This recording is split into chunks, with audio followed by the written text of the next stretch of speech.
natin mga idol ngayon ay kung papaano kumuha ng birth certificate true copy sa City Hall through representative.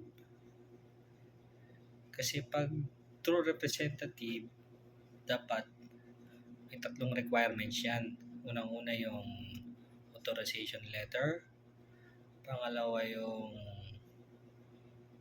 Xerox ng kanyang valid government ID, back to back. Tapos pangatlo yung kanyang birth certificate galing sa hospital. Ngayon, dinala ko na agad yung tatlo na yun kasi pinasuyuan ako ng kapatid ko para kumuha ng kanyang birth certificate true copy sa City Hall ng Quezon City kasi nasa probinsya. Ako, nandito ako ngayon sa Quezon City. Kaya, total, alam ko naman yung requirements. Siningan ko na agad yan ng requirements bago ako pumunta doon sa City Hall para hindi na ako matagalan doon kung sa City Hall kung sakaling doon ko pa siya hihinga ng requirements. Kaya yun nga mga bossing, dala ko na yun pagpunta ko ng City Hall.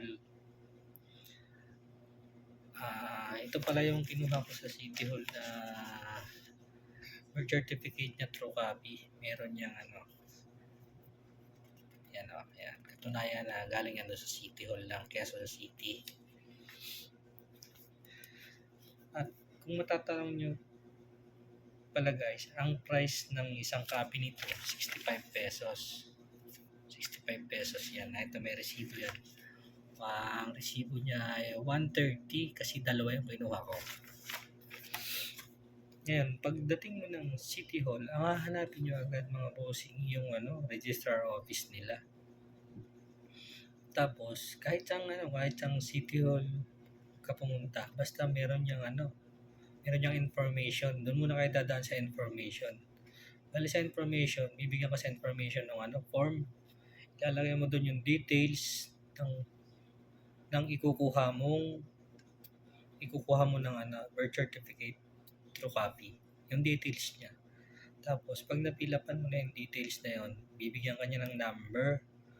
Tapos, ituturo ka niya na magantay ka lang dun sa window na yun para i-accept yung para tanggapin yung form na pinilapan mo. Tapos, after niya ma-check yun, ituturo ka niya kung saan yung payment. Bibigyan ka niya ng computation kung magkano yung babayaran mo dun sa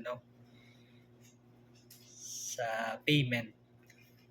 May number din yung window na yun kung saan yung payment na yun. Mabilis lang naman magbayad pag kukunti ang pila. Halos hindi nga ako natagalan pag pagkuha nitong birth certificate true copy ng kapatid ko kasi halos nasa 1 oras lang ako dun sa loob.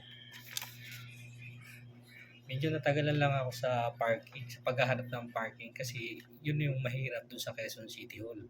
Kasi mahirap yung parking.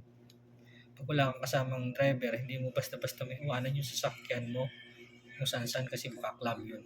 Kasi ganun dito sa Quezon City. Hindi ka pwede mag-park kung saan-saan. Mapwera, kung may kasama kang driver, pwede mong iwanan yung driver dun sa lugar na yun kasi papaalisin naman yun ng mga doon sa parking. Pagka may nakaharang, may lalabas, ikutin ka. So, ganun lang guys. Napakadali naman kumuha ng birth certificate true copy sa City Hall. Ganun lang. So guys, thank you.